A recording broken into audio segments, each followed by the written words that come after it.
अस्सलामुअलैकुम नाज़रीन इकराम, मैं कबीर इकबाल केवीआर न्यूज़ में आपका खैर मकदम करता हूं। आइए नजर डालते हैं आज की हेडलाइंस पर। 18 न्यूज एंकर अमीश देवगन को अपने ओहदे से हटा दिया जाए। तमाम इबादतगाहों को बिना किसी मुआवजे के सैनिटाइजर किया जाएगा। अमीश देवगन को सख्त सजा देने का भोदन के 22वें वार्ड मोहम्मद नजीर अली काउंसलर का मुतालिबा। भोदन के 5वें वार्ड में साफ सफाई का काम अंजाम दिया गया। एरपल्ली में एक जानवर बरसी शाप लगने से हुआ हलाक, जो किसान के रोजगार का जरिया था। आइए बढ़ते हैं अब तफसीलात की तरफ। मुसलमान सब कुछ बर्दाश्त कर सकता है, मगर तौहीन इस्लाम बर्दाश्त नहीं कर सकता। 18 न्यूज़ एंकर अमीश देवगन ने अजमेर के औलिया हजरत ख्वाजा मोइनुद्दीन रहमतुल्लाह अलैह की शान में गुस्ताखाना अल्फाज इस्तेमाल किए। वादे रहे कि हिंदुस्तान में सबसे पहले हजरत ख्वाजा मोइनुद्दीन चिश्ती रहमतुल्लाह अलैह तशरीफ़ लाकर इस्लाम को फ़रोग़ दिया। ये बात हर मज़हब के मानने वाले अच्छी तरह जानते हैं। और यही नहीं बल्कि अजमेर में भी ख्वाजा गरीब नवाज़ रहमतुल्लाह अलैह की दरगाह पर हर मज़हब के मानने वाले भी नज़र आते हैं। फिर भी गोदी मीडिया के चंद बिके हुए न्यूज़ एंकर अपने नाम और सस्ती शोहरत पाने के लिए जो मन में आया वो बोल देते हैं। इसी तरह का एक न्यूज़ एंकर जो 18 न्यूज़ में एंकर के ओहदे पर फायद है, ख्वाजा गरीब नवाज़ की शान में गुस्ताखाना अल्फाज का इस्तेमाल किया, जिस पर शहर निज़ामाबाद के अलग अलग तंजीमों ने अमीश देवगन के खिलाफ कानूनी कार्रवाई करते हुए उसे ओहदे से बरतरफ करने की डिमांड की। आज इसी ज़िमन में कमिश्नरेट ऑफिस पर जाकर मुख्तलिफ तंजीमों ने केस दर्ज करवाया और अमीश देवगन जैसे बदबख्त के खिलाफ सख्त नाराज़गी जाहिर की। आज 17 तारीख को कमिश्नर साहब से मुलाकात की वजह से मरकज़ी मिलाद कमेटी के तमाम अरकान के साथ मैं यहाँ पर आया था। अफसोस कि सीपी साहब निज़ामाबाद में मौजूद नहीं हैं और हमने एक शिकायतनामा, एक दरख्वास्त दी है। न्यूज़ 18 के एडिटर अमीश देवगन ने सरकार ख्वाजा गरीब नवाज़ रज़ी अल्लाह ताला अन्हु, जो वली सूफ़ी हैं, जिनकी शान में सारा हिंदुस्तानी नहीं बल्कि दुनिया के तमाम लोग उनकी विलायत के कायल भी हैं और उनके मोतक़िद भी हैं। तमाम मज़ाहिब के लोग आपको अपना बुज़ुर्ग और पेशवा मानते हैं और ऐसे बुज़ुर्ग की शान में उस गुस्ताख कुत्ते ने गुस्ताखी की है। हमारा सीपी साहब से और तमाम शहर के आला हुक्काम से एक मुतालिबा है कि उस शख्स को फ़ौरन से फ़ौरन गिरफ़्तार किया जाए और उसके ऊपर सख्त से सख्त कार्रवाई की जाए। न्यूज़ 18 के मैनेजिंग एडिटर और एंकर अमीश देवगन, जिन्होंने सरकार सुल्तानुल हिंद सरकार ख्वाजा गरीब नवाज़ रज़ी अल्लाह ताला अन्हु के ताल्लुक़ से बहुत ही ज़्यादा हद्दे जुमले और गुस्ताखाना जुमले अदा किए हैं, इससे तमाम मुसलमानों की दिल आज़ारी हुई। हम इस मौक़े की सख्ती के साथ मज़म्मत करते हैं कि कुछ लोग जो सहाफ़त के नाम पर, मीडिया के नाम पर धब्बा बने हुए हैं और मुल्क के हालात को बिगाड़ने में बहुत ज़्यादा रोल अदा कर रहे हैं, इनकी यह हरकत जिससे पूरे मुल्क का माहौल ख़राब हो सकता है।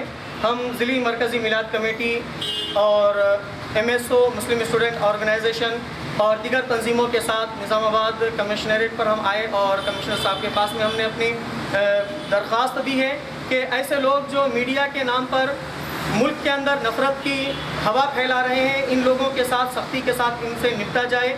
और हमारा मुतालबा है हुकूमत हिंद से कि इन पर सख्ती के साथ कानूनी कार्रवाई की जाए, इनके लाइसेंस रद्द किए जाएं। इन लोगों को, जो लोग इस तरीके के काम अंजाम देते हैं, उन्हें सहाफ़त में रहने और सहाफ़त में रहने का कोई हक़ नहीं है, जिससे कि मुल्क के हालात बिगड़ते जा रहे हैं। हम हुकूमत हिंद से फिर एक बार पुरज़ोर मुतालबा कर रहे हैं कि वो इस वाक़े का सख्ती के साथ नोट लें और इन पर सख्ती के साथ कानूनी कार्रवाई करें।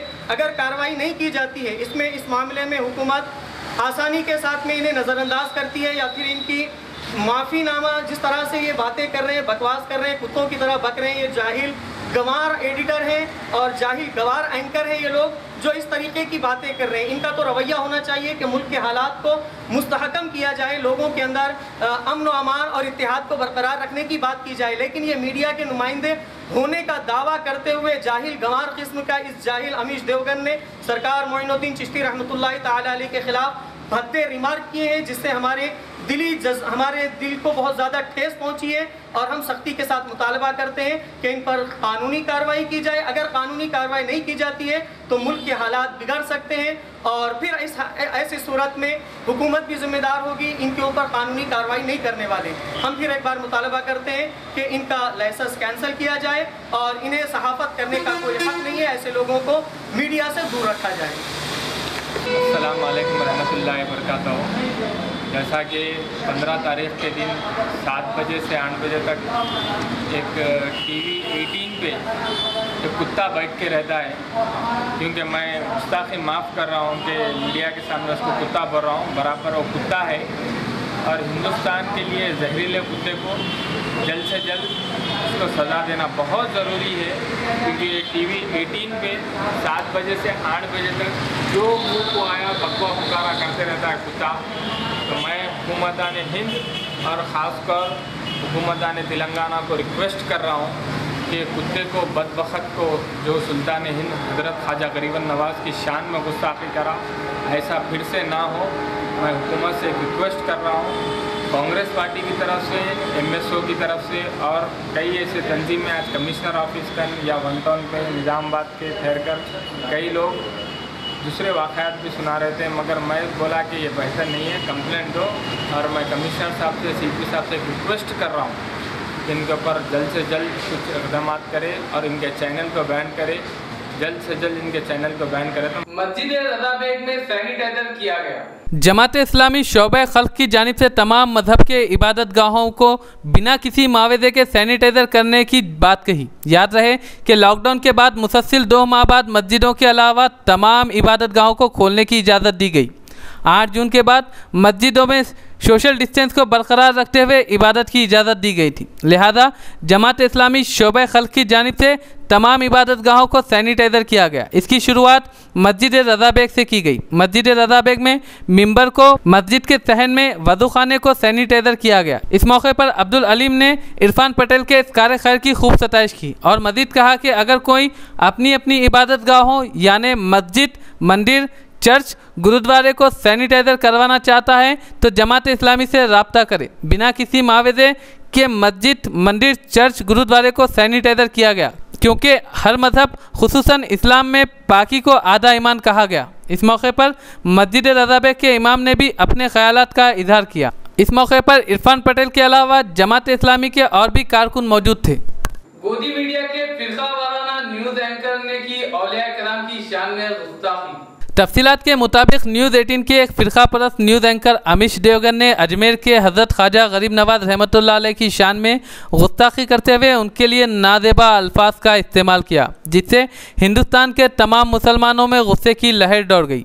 हर स्टेट, हर शहर के मुसलमान अमिश देवगन के खिलाफ कानूनी कार्रवाई को लेकर पुलिस स्टेशन में केस दर्ज करवा रहे हैं और अमिश देवगन को न्यूज़ एंकर की पोस्ट से हटाने की डिमांड कर रहे हैं। आज भी इसी सिलसिले में भोदन के 22वें वार्ड के काउंसलर मोहम्मद नज़ीर अली उर्फ डब्बू ने भी भोदन के पुलिस स्टेशन में जाकर अमिश देवगन के खिलाफ केस दर्ज करते हुए इस बदबख्त को एंकर के ओहदे से हटाने की बात कही। इस मौके पर मोहम्मद नज़ीर अली डब्बू के अलावा इमरान खान काउंसलर भी मौजूद। इस मौके पर मोहम्मद नज़ीर अली ने अपने ख्यालात का इजहार करते हुए कहा कि गोदी मीडिया इस सेकुलर मुल्क को तोड़ने की कोशिश कर रही है।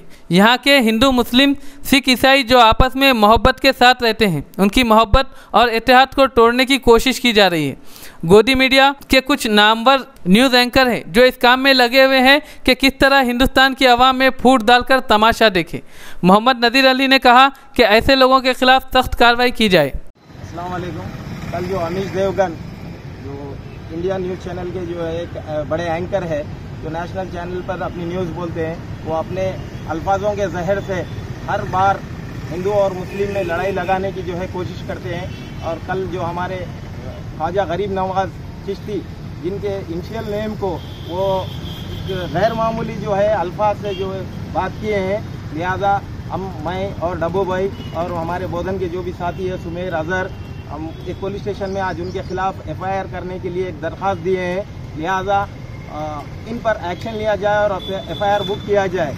और तमाम जो न्यूज़ चैनल्स के अमिश देवगन और चौहान, अर्नब गोस्वामी और अंजना ओम कश्यप, ऐसे लोग हमेशा अपने अल्फाजों के जहर को जो है फैलाना चाहते हैं, इंडिया की जो है डेमोक्रेसी को ख़त्म करना चाहते हैं। लिहाजा मैं आवाम से दरख्वास्त करता हूं कि हिंदुस्तान की गंगा जमुना तहजीब को कायम रखें और ऐसे लोगों को बाइकआउट करें, इनके चैनल्स को बाइकआउट करें और इन लोगों को हुकूमत से दरख्वास्त करें कि इन लोगों को जो है चैनल्स पर बाइकआउट कीजिए और ये लोगों के ऊपर सख्ती से सख्त जो है एक्शन लीजिए और उन पर केसेस बुक कीजिए, ताकि हिंदुस्तान की जो डेमोक्रेसी है वो कायम रह सके। अस्सलाम वालेकुम। जो कल न्यूज़ 18 चैनल पे अमीश देवगन ने जो गलत अल्फाज इस्तेमाल किया है, हम उसकी सख्त मजम्मत करते हैं और रुबीना लियाकत, अंजना उम कश्यप, अर्नब गोस्वामी, ये जितने भी जहर जो फैला रहे हैं हिंदुस्तान में, जो हिंदू मुस्लिम के बीच में, इन लोगों के जहर फैलाने से हम कभी हिंदू मुस्लिम का जो गंगा जमुना तहजीब वो कभी ख़त्म नहीं होने वाला है। और ख़ासकर हमारे तेलंगाना में केसीआर साहब जो गंगा जमुना तहजीब का जिंदी मिसाल रखे हैं, उसको देख के कम से कम ये लोग सीखना चाहिए। और मैं सबसे अदबन गुजारिश करता हूँ कि जो चाइना और नेपाल जो अपने सरहदों पे है, इसके लिए हिंदुस्तान के लिए के हक़ में दुआ कीजिए। और ये वक्त कोरोना वायरस का चल रहा है, इस वक्त पे ये लोग नहीं करके इस वक्त पे भी हिंदू मुस्लिम में जो आपस में जहर बहरा रहे हैं, हम इसकी सख्त मजम्मत करते हैं और ऐसे चैलेंज को बाइकआउट करते हैं। बोधन के 5वें वार्ड में साफ सफाई के कामों का आगाज किया गया। मौसम बारिश को नज़र में रखते हुए बोधन के 5वें वार्ड के इंचार्ज काउंसलर मोहम्मद समीर ने अपने वार्ड में जेसीबी के जरिए जंगली झाड़ियों, बड़े किनालों, गंदे नालों की साफ सफाई करवाई। इस मौके पर मोहम्मद समीर ने कहा कि मौसम बारिश में अक्सर बारिश के पानी बड़े गढ़ों में, गंदे नालों में जमा हो जाता है और बारिश में जंगली झाड़ियाँ बहुत तेज़ी से परवान चढ़ती है, जिसकी वजह से जहरीले सांप और जानलेवा खतरनाक जानवर भी आने का अंदेशा लाहक है। बारिश का गंदा पानी खुले मैदान या बड़े गढ़ों में जमा होने से मलेरिया, डेंगू जैसी खतरनाक बीमारियों का खदशा लाहक है। इस मौके पर मोहम्मद समीर ने अपने वार्ड के नालियों की निकासी और जंगली झाड़ियों को साफ सफाई करवाई। इस मौके पर इलाके की आवाम ने मोहम्मद समीर से इजहार तशक्कुर किया। अस्सलाम वालेकुम। जैसा कि आप तमाम लोग जानते हैं कि मौसम में बारिश अल्हम्दुलिल्लाह काफ़ी अच्छी शुरुआत हुई बारिश की, जिसकी वजह से जहाँ जहाँ पर कच्चे रोड्स, कच्चे ड्रेन से वहाँ पे जो है आवाम को काफ़ी तकालीफ का सामना करना पड़ रहा था पानी की वजह से। तो इसका जो है एक टेम्पररी सोल्यूशन हम लोगों ने जो है म्यूनसिपालिटी की जानिब से जेसीबी मंगवा कर ये जो कच्चे ड्रेन्स थे जिसमें जो है ज़्यादा डीप नहीं थी और पानी बार बार रोड पे आ रहा था, उसको जो है अल्हम्दुलिल्लाह काफ़ी अच्छी नाली आप देख सकते हैं पीछे, ऐसे बड़े बड़े जो है ना ड्रेन्स बना के जो है पानी को रोड पे आने से रोकने के लिए कोशिश की जा रही है। और 2-3 दिन से लगातार जो है जेसीबी का वर्क मेरे वार्ड में चल रहा है। मैं चेयरमैन साहब, वाइस चेयरमैन साहब और कमिश्नर साहब का शुक्रगुजार हूं कि उन्होंने इस चीज़ को समझा और इस तकलीफ को कम करने के लिए जो है यहाँ पर जेसीबी के जरिए काम कराने की जो है ना मुझे सहूलत फराहम की। मैं अपने वार्ड की जानिब से और मैं अपने खुद की जानिब से जो है बोधन म्यूनसिपालिटी का शुक्रगुजार हूँ कि उन लोगों की जो है ना मदद से जो है अल्हम्दुलिल्लाह ये कोशिश चल रही है। इंशाल्लाह अल्लाह की ज़ात से पूरा भरोसा है कि जो तकलीफ पानी की वजह से बहुत ज़्यादा हो रही थी उसको जो है ना कम करने के लिए ये जो कोशिश की जा रही है, अल्लाह जो है ना हमें इसमें कामयाबी से नवाजे। शुक्रिया। एक हफ्ते में दूसरी मर्तबा बर्फी शॉक लगने से हुआ जानी नुकसान। तफसीलात के मुताबिक एडपल्ली में बरखी पोल से शॉक लगने की वजह से एक किसान की भैंस हलाक हो गई। याद रहे कि चंद रोज कबल भी एक किसान की खेतों में बरखी शॉक लगने से मौत वाक़ई हो चुकी है। इस वाक़े को गुजरे अभी एक हफ्ता भी नहीं हुआ कि फिर से एक किसान की भैंस बरखी शॉक का शिकार होगी। यहाँ ये ज़रूरी नहीं कि वह भैंस एक जानवर है, ज़रूरी यह है कि वो एक जानदार है। ज़रूरी यह है कि अपने महकमे के अफराद अपनी जिम्मेदारी समझे। आम आदमी के लिए ये भैंस एक जानवर होगी, मगर उस किसान के लिए ये करीब 40,000 रुपये का जानवर था और उसके रोज़गार का ज़रिया भी। सवाल ये उठता है, अगर इसी तरह लापरवाही बरती जाए, वो भी बारिश के मौसम में, तो जानवरों के अलावा इंसानी जानों को भी बरखी शॉक लगने का अंदेशा है। यहाँ एक बात बता दें कि मौसम बरसात में बरखी पोल या कच्ची दीवारों में करंट आना एक आम सी बात हो गई, क्योंकि अक्सर घरों पर या बरखी पोल पर कटे हुए वायर की तरफ से करंट दीवारों या बरखी पोल में दाखिल हो जाता है। आज भी कुछ ऐसा ही हुआ। बरखी पोल में एक मीटर लगा हुआ है जिसमें मौजूद करंट के वायर से किसी तरह इस जानवर को शॉक लग गया और वो हलाक हो गई। ज़रा सोचिए, इस जानवर की जगह अगर कोई इंसान होता तो उसकी मौत का जिम्मेदार कौन होता। लिहाजा बरखी महकमा जो लापरवाही बरत रहा है वो नाकाबिले बर्दाश्त है। इलाके की आवाम ने ग्राम पंचायत से नाराज़गी जताते हुए अपील की कि बरखी पोल पर मौजूदा मीटर कहीं और जगह नफ्स करे, किसान को जानवर के बदले जख्म अदा करे। వైర్ చేయండి గ్రామ పంచాయతీ నిర్లక్ష్యం మూలంగా ఇది వాస్తవంగా అదే నిర్లక్ష్యం ఎవరు దీనికి ఎవరు చేయలేదు ఈ జాయింట్ మాత్రం అదే ఇప్పుడు మనిషి ప్రాణం అయితే వెలగట్టని ప్రాణం ఊళ్ళో ఇట్లుంటే మంది ప్రాణాలు పోతే ఎట్లా సరైన న్యాయం చేయరు మీరు ఎందుకంటే అది కూడా విలువలు బరినే కదా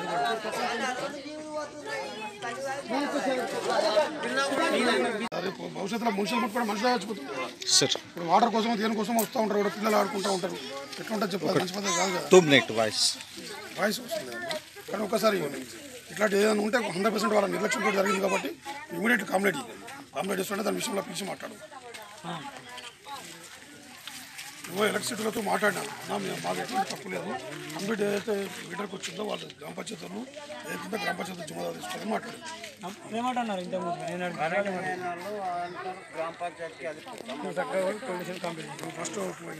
గ్రామ పంచాయతీ నిర్లక్ష్యం వల్లనే జరిగిందని కంప్లీట్ మంచిగా క్లియర్గా రాసి కంప్లీట్ నెక్స్ట్ కదా नाज़रीन, आज तक के लिए सिर्फ इतना ही। मज़ीद खबरों के साथ आपसे फिर मुलाकात होगी। तब तक के लिए दे इजाजत। अल्लाह हाफिज।